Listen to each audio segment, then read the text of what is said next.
My name is Nancy Benoit. I live in Woonsocket, and I'm a member of the Rhode Island Coalition Against Gun Violence, and I am also the vice chair of Community Care Alliance. We are a large human service agency in Woonsocket, and our agency is a partner in the Rhode Island Coalition Against Domestic Violence.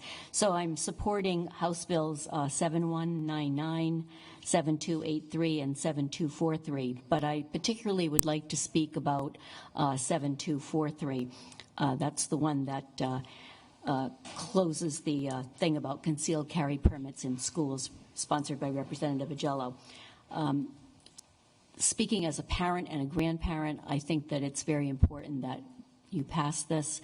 One thing I want to point out, you've heard a lot of testimony and about this bill, for and against it, and I really can't add a lot more to it, the testimony you've heard, except I would just like to make one point. I think this law was passed around 1990, and it gave the exception when the law was passed on concealed carry permits that there would be an exception for carrying them in Rhode Island courthouses, in all Rhode Island airports, and in most government buildings.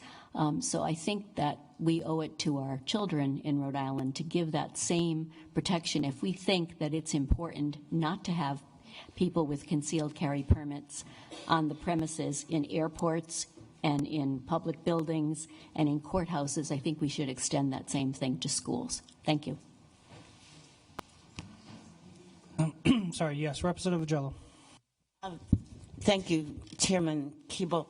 I would just like to recognize that Nancy Benoit is former House Health, Education, and Welfare Chair. Nancy Benoit, she was once my actual candidate for Majority Leader of the House. Welcome, Nancy. Thanks. Welcome back to the House, Representative Benoit. I don't miss these long nights.